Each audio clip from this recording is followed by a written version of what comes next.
Hello कहानी के दीवानों। आज से कुछ साल पहले पृथ्वी पर कुछ रासायनिक पदार्थ गिरा, जिसकी वजह से जो हमारे पृथ्वी पर ठंडे खून के जीव थे, जैसे कि कॉकरोच, केचुए और भी बहुत से जीव, उन पे बहुत ही गहरा असर हुआ और वो आकार में बहुत ज्यादा बड़े हो गए। और आकार में बड़े होने के बाद उन्होंने पृथ्वी पर तहलका मचा दिया। जो जीव पहले कुचल देने से मर जाते थे, वो आज बंदूक या फिर टैंक से भी नहीं मरते। और इन जीवों ने इंसानों की 95% आबादी खत्म कर दी है। अब केवल इंसानों की 5% आबादी बची है, जो कि छुप कर रहती है, जैसे कि केव या टनल में। और ये कुछ बचे हुए इंसान किस तरह से रहते हैं या फिर अपने आप को इन जीवों से किस तरह से बचा रहे हैं इस पृथ्वी पर, आज की इस एडवेंचर से भरी कहानी में हम यही जानने वाले हैं। कहानी को पूरी तरह से शुरू करने से पहले मेरी एक रिक्वेस्ट है। हमारे चैनल पे 95% से ज्यादा लोग वीडियो को देखते हैं और पसंद भी करते हैं, लेकिन उसमें से बहुत कम % लोग हैं जो कि सब्सक्राइब करते हैं। तो अगर आपको हमारे चैनल की वीडियो पसंद आती है, इस वीडियो को लाइक कर दीजिएगा और चैनल को सब्सक्राइब जरूर कर लीजिएगा, क्योंकि वो फ्री है, जिससे कि आपको हमारे चैनल की बढ़िया वीडियो के नोटिफिकेशन टाइम पे मिलते रहे और आपकी जिंदगी में एंटरटेनमेंट की कमी ना हो। तो चलिए कहानी शुरू करते हैं। स्वागत है आपका हमारे चैनल एक्सप्लेनर जिमी पर। कहानी की शुरुआत में हमें कुछ लोगों को दिखाया जाता है जो कि एक बंकर में रहते हैं और खाने पीने का पूरा इंतजाम किया हुआ है अपने लिए, ताकि अच्छे से रह पाए, और साथ ही हर तरह के हथियारों का भी इंतजाम है ताकि अपनी सुरक्षा कर पाए। और वो किससे कर पाए वो भी हमें पता चलेगा। इनके यहाँ पे अभी एक बहुत ही बड़े कॉकरोच यानी कि जाइंट कॉकरोच ने अटैक किया है, जिसमें कि सभी लोग तैयार होते हैं उस जाइंट को मारने के लिए। और एक लड़का जो उसे इस जाइंट से दूर रहने के लिए कहा जाता है, और बाकी लोग जाते हैं उस जाइंट को मारने के लिए। जहाँ सभी लोग लड़ रहे होते हैं और हम जो को देखते हैं जिसके सामने वो जाइंट उसी के साथी को मार देता है, तब वो उसकी तरफ भी बढ़ने लगता है। और हम जो को देखते हैं जो कि उसे देख के सुन्न पड़ जाता है, यानी कि वो उसे मारने की बात तो दूर है, वो खुद ही सुन्न पड़ जाता है और उसकी खुद की जान खतरे में होती है। तभी जो का एक साथी आता है जो कि उसे बचा लेता है। अब हमें जो के बारे में कुछ जानने को मिलता है। आज से 7 साल पहले उसकी गर्लफ्रेंड थी और वो एक बड़े जाइंट के अटैक में बिछड़ गए थे। और जैसा कि हम जानते हैं सभी लोग यहाँ बंकर में रहते हैं, तो ये भी एक परिवार की तरह इस बंकर में रहते हैं। अब हमें जो को दिखाया जाता है जो कि टाका भिड़ाने में लगा रहता है रेडियो में, और उसका टाका फाइनली भिड़ जाता है और उसकी गर्लफ्रेंड से बात होती है, जहाँ उसे जानकारी मिलती है कि उसकी गर्लफ्रेंड कहीं पास में ही है। और तभी उसके बंकर पर अटैक होने की आवाज आती है, जिसे देखने के बाद में जो बहुत ज्यादा टेंशन में आ जाता है। तो वो अपनी नकली फैमिली जो कि असली से भी ज्यादा है उनसे बात करता है साथ में चलने के लिए, ताकि वो उसकी गर्लफ्रेंड को बचा सके। लेकिन उसका परिवार उसे समझाता है कि हम बाहर जाएंगे तो जाते के साथ ही मर जाएंगे, और वो उसे भी समझाता है कि तुम खुद सुन पड़ जाते हो तो तुम भी मत जाओ। लेकिन जो अपनी गर्लफ्रेंड से बहुत ज्यादा प्यार करता है, इसीलिए वो फैसला करता है जाने के लिए और निकल जाता है अपनी गर्लफ्रेंड को ढूंढने के सफर पे। जहाँ सफर में कुछ दूर चलते ही उसे एक बहुत ही बड़ा सा मेंढक दिखता है, जो कि पहले खाता था कीड़े मकोड़े, लेकिन अब जो भी उसके लिए कीड़े मकोड़े के बराबर ही है। तो वो उस पे हमला कर देता है, जहाँ जो का सर्वाइवल शुरू होता है। और यहीं पे जो इस बड़े से जाइंट मेंढक को देख के सुन्न पड़ जाता है। और तभी यहाँ पे होती है एक हीरोइक एंट्री डॉग की, जो की जान बचाता है, और ये दोनों भाग के जाते हैं और एक अबेंडन बस में जाके छुपते हैं और पूरी रात वहीं छुप के बिताते हैं। अब हम जो को देखते हैं जो कि उस डॉग को देखता है, और उसे देखने के बाद खुशी होती है कि चलो कोई तो जिंदा है और नॉर्मल है। जिसके बाद वो उसके साथ टाइम बिताता है और बहुत खेलता है, और धीरे धीरे से उनकी बॉन्डिंग इतनी ज्यादा अच्छी हो जाती है कि ये बहुत ही अच्छे दोस्त बन जाते हैं। बस अभी आगे सफर शुरू करते हैं, और जो क्योंकि पहले कभी बाहर नहीं आया या फिर खतरों का सामना नहीं किया है, तो वो फिर से एक गड्ढे में जाके गिर जाता है, जहाँ उसे काफी सारी इंसानी हड्डियां दिखती है। और देखने के बाद वो समझ जाता है कि ये जगह खतरनाक है, और साथ ही में वहाँ कुछ गड्ढे होते हैं जिसमें से कि जाइंट निकल रहे होते हैं। और इससे पहले कि उसकी जान जाए, वहाँ पे 2 लोगों की एंट्री होती है जो उसकी उसे ऊपर खींच लेते हैं उस गड्ढे से, और उसकी जान बच जाती है। जो को बचाने वाला बड़ा व्यक्ति है क्लाइड, और उसके साथ उसकी एक बेटी भी है, जो कि किसी एक सुरक्षित स्थान को ही ढूंढ रहे होते हैं। तभी उनकी नजर जो पे पड़ती है, जिसके कारण वो उसे बचा लेते हैं। फिलहाल ये जगह खतरों से खाली नहीं है, तो वो उसे ऊंची जगह पे जाने के लिए कहता है, यानी कि पहाड़ों पे, ऊंचाई पे, क्योंकि वहाँ जाइंट नहीं आते या फिर बहुत ही कम आते हैं। तो ये अपना सफर ऊंचाई पे जाने के लिए शुरू करते हैं। पर तभी कुछ ही समय बाद दोबारा एक बहुत ही बड़ा जाइंट दिखता है इन्हें, जहाँ क्लाइड उन्हें हिलने से मना करता है, और वो जाइंट उन्हें बिना कुछ किए बस देख के आगे चला जाता है। जहाँ क्लाइड बताता है कि सभी जाइंट बुरे नहीं होते या फिर सभी हमें नुकसान नहीं पहुँचाना चाहते, वो हमें समझना होगा उनकी आंखों में देख के। और कई सारी अलग टेक्निक है जिससे कि हम जान सकते सकते हैं कि कौन हमें नुकसान पहुंचाना चाहता है या कौन जायंट नहीं। और इसी के साथ क्लाइड जो को कुछ और जानकारी शेयर करता है और साथ ही में उसने उसकी सर्वाइवल स्किल्स देख ली होती है कि वो 0 होती है, तो वो अपनी बेटी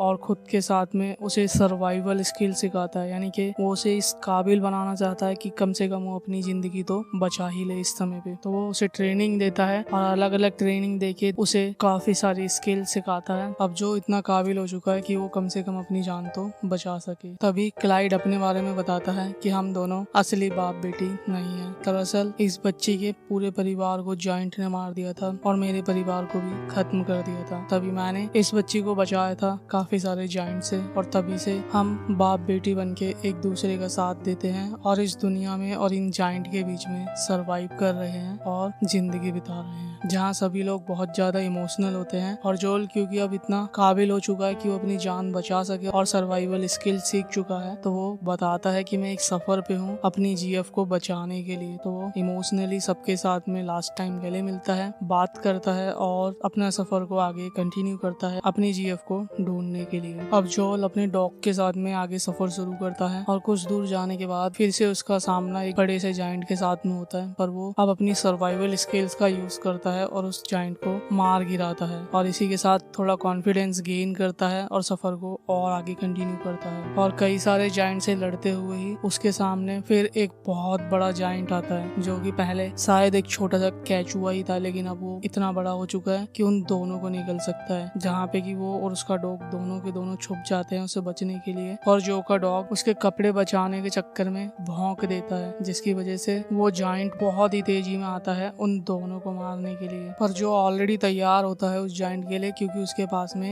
एक बम होता है जो कि उसे क्लाइड की तरफ से दिया गया होता है जब उसने सर्वाइवल स्किल सिखाई थी। तो जैसे ही जायंट उसके पास में आता है वो बम उसके मुंह में फेंक देता है, जो कि सीधा जाता है उसके मुंह के अंदर और बूम धमाका होता है और उसके चीथड़े उड़ जाते हैं और जो अपने आप को किसी भी तरह से बचाते हुए हो जाता है बेहोश। जहाँ उसकी आंख खुलती है एक लड़की के सामने और हमें पता चलता है यही उसकी जीएफ है, जिसका नाम है एमी। और वो उसे देखने के बाद बहुत खुश होता है कि जिसके लिए इतना लंबा सफर शुरू किया था फाइनली वो मिल गई है। और जो अपनी गर्लफ्रेंड एमी से मिलने के बाद में इतना खुश हो जाता है कि वो अपने प्यार का इजहार करता है, लेकिन जैसा रिएक्शन उसे चाहिए था वैसा रिएक्शन उसे बिल्कुल नहीं मिला। जहाँ पे एमी बोलती है कि अब ऐसा नहीं है, अब सब बदल चुका है। जहाँ ये जानने के बाद में उसे भी अफसोस होता है कि ऐसा क्या हो गया। तो हमें रीजन पता चलता है, जहाँ एमी बताती है कि हमें बिछड़े हुए 7 साल हो चुके हैं और इस 7 साल में मैंने बहुत कुछ देखा है, कई लोगों को मरते हुए देखा है, अपनी फैमिली को मरते हुए देखा है, काफी बदलाव देखे हैं और बहुत कुछ देखा है। और यहाँ तक कि इस सफर में मेरा बीएफ था जिसे मैंने मरते हुए भी देखा है और वो जिस जगह पे अभी रह रही है वहाँ वो उन सब लोगों की लीडर बन चुकी है। बस इतना सब सुनने के बाद में हमारे जो के सारे सपने टूट जाते हैं। जिसके लिए इतनी दूर आया वो ऑलरेडी अपनी जिंदगी में इतनी आगे बढ़ चुकी है कि उसके दिल में उसके लिए जगह ही नहीं है। जहाँ उसके मन में ये गाना आता है, ये दुनिया ये महफिल मेरे काम की नहीं, लेकिन अब कुछ नहीं किया जा सकता। और उसे साथ ही में अपनी फैमिली, यानी कि जो कि नकली फैमिली थी लेकिन असली से ज्यादा थी, उनकी याद आने लगती है कि वो भले ही नकली थे लेकिन उसकी असली फैमिली थी और कम से कम वो उसकी कद्र करते थे और उसे अफसोस होता है कि उसे उन्हें नहीं छोड़ना चाहिए था। तो वो उन्हें कांटेक्ट करता है और बताता है कि वो जल्द ही उनके पास में आएगा। और जो को पता चलता है कि वहाँ भी काफी सारे जायंट अब अटैक करने लगे हैं, जिसकी वजह से वो जल्द ही उस जगह को छोड़ के भी चले जाएंगे। अब रात को जो को कुछ खाने को दिया जाता है जो कि एक बेर टाइप का होता है और वो उस बेर को देखने के बाद एक बुक में पढ़ने लगता है उस खाने के बारे में, जहाँ उसे पता चलता है कि वो बेर जहरीला है या नशीला है। और ये जानने के बाद में वो जल्दी से जाता है एमी के पास में, लेकिन वो देखता है कि ऑलरेडी देर हो चुकी है और सभी लोग उस खाने को खा चुके हैं। जहाँ सभी के साथ जो की भी आंख खुलती है सुबह और सभी लोगों को बांध दिया गया होता है। अब हमें यहाँ पता चलता है कि एमी ने ऑलरेडी एक प्लान बनाया हुआ था। जो वहाँ के बंकर के लोग थे उन्हें वो एक सुरक्षित जगह पे लेके जाने वाली थी, क्योंकि वो लीडर है एक व्यक्ति कैप के भरोसे, जो कि उन्हें शिप में लेके जाता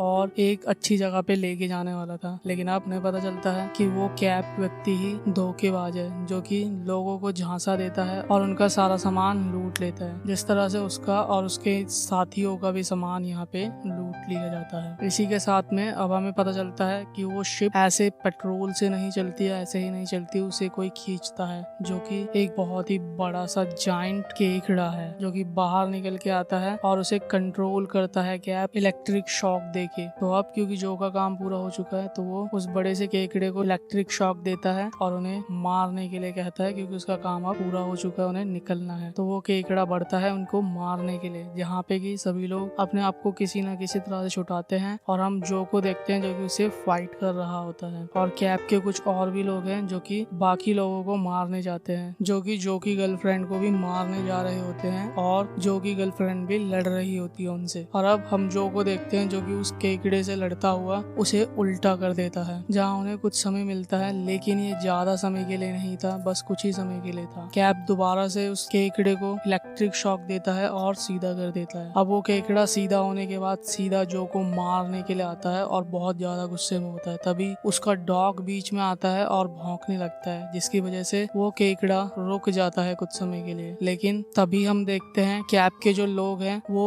उस डॉग को गोली मारने वाले होते हैं, पर एमी बीच में आती है और धक्का देने के बाद उसका शॉट मिस करवा देती है, जहां एमी को उसके लोग मार के बेहोश कर देते हैं। तो जो अपने डॉग को भेजता है अपनी गर्लफ्रेंड की हेल्प के लिए और खुद लड़ता है उस बड़े से केकड़े के साथ। लेकिन तभी वो केकड़ा जो को पकड़ लेता है और अब उसकी जान उसी के हाथ में थी, जो कि बहुत जल्दी उसे खत्म करने वाला था। लेकिन अजीब बात यह है कि वो उसे मार नहीं रहा था। पर तभी हम एमी और उसके सभी दोस्तों को आते हुए देखते हैं, जो कि एक बड़ी सी गन फेंकते हैं जो के पास में, और जो के पास में इस बार पूरा मौका था उस केकड़े को मारने के लिए। लेकिन वो उसकी आंखों में देखता है और उसकी आंखों में बहुत सारे इमोशंस थे और एक बेचारगी थी जो कि वो देख लेता है उसकी आंखों में, क्योंकि उसे वो सारी स्किल्स और टेक्निक सिखाई गई होती हैं जब वो सीख रहा होता है। तो वो जान लेता है कि ये हमें मारना नहीं चाहता बल्कि इसे भी सताया जा रहा है। तो वो उसे मारने की जगह पे उसकी उस जंजीर पे अटैक कर देता है, जिससे कि उसे करंट लग रहा होता है और वो जंजीर टूट जाती है और वो फाइनली फ्री होता है, जहाँ पे कि वो उसकी आंखों में देख पाता है कि वो कितना ज्यादा परेशान था करंट लगने की वजह से बार बार, या फिर टॉर्चर होने की वजह से। और अब वो सुकून की सांस लेता है जहाँ वो जो को छोड़ देता है। अब हम जो को देखते हैं जो कि सभी के साथ में होता है, और उस केकड़े को देखते हैं जो कि बहुत ज्यादा गुस्से में आ जाता है, इतना गुस्से में कि वो कैप की शिप की ओर बढ़ने लगता है, जो कि ऑलरेडी भाग रहे होते हैं वहां से निकल के अपने साथियों के साथ। लेकिन तभी वो केकड़ा वहां पहुंचता है, उस पूरी शिप को तहस नहस कर देता है और सभी को खत्म कर देता है। तो बुराई का अंत होता है यहाँ पे बुरे से। अब हम देखते हैं जो को, जो कि एमी और उसके साथ में रहने वाले लोगों के साथ में होता है, और फाइनली वो दोनों फिर से एक हो जाते हैं, जहाँ पे कि जो बोलता है मुझे मेरे परिवार के पास फिर भी जाना है। तो एमी उसे रोकती नहीं है और जाने के लिए कहती है, और साथ ही ये कहती है कि मैं भी वहाँ जल्द ही आऊंगी। और जो निकल जाता है अपनी नकली लेकिन असली फैमिली की तरफ, उन्हें भी बचाने के लिए। और रास्ते में ही उसे काफी सारे खतरों का सामना करना पड़ता है, लेकिन अब वो खतरों का खिलाड़ी बन चुका है। तो वो किसी न किसी तरह से बचते बचाते पहुंचता है अपने बंकर में, जहाँ वो देखता है उसका खुद का बंकर पूरी तरह से तहस नहस कर चुके हैं जाइंट, और वो एक खंडर है। तभी वो वहाँ उदास होता है, पर तभी वहाँ से उसकी नकली लेकिन असली फैमिली निकल के आती है और उन्हें देखने के बाद वो बहुत ज्यादा खुश होता है। इसी के साथ वो फिर से रेडियो पे कनेक्ट करने लगता है, जहाँ लोगों को सर्वाइवल स्किल सिखाता है और बताता है कि लोग कैसे बच सकते हैं। और इसी के साथ में उन सभी को ऊंची जगह जाने के लिए कहता है, और अपने नकली लेकिन असली परिवार को भी ऊंचाई पे लेके जाने लगता है, पहाड़ों की तरफ, जो कि क्लाइड ने बताई थी कि ऊंचाई की जगह पे ये सारे जाइंट नहीं आते। तो वो निकल जाता है अपने नकली लेकिन असली परिवार को लेके ऊंचाई की तरफ। और इसी के साथ ये कहानी होती है यहाँ खत्म। हमने एक ऐसे बंदे को देखा जो कि किसी भी जाइंट या फिर किसी भी खतरे के आने से सुन्न हो जाता था, लेकिन अब वो सुन्न नहीं होता, अब वो उनको सुन्न कर देता है और हर खतरों को खत्म कर देता है, खतरों का खिलाड़ी बन चुका है। अब इसी बहादुरी के साथ में आपको ये वीडियो कैसी लगी है कमेंट करके बता देना, और अच्छी लगी हो तो लाइक जरूर करना, और एक बार फिर से अगर वीडियो पसंद आई है तो सब्सक्राइब जरूर करना। इसी के साथ मैं मिलता हूँ आपको कुछ और बेहतर कहानियों के साथ अगली बार। तब तक के लिए ऑलवेज लर्न।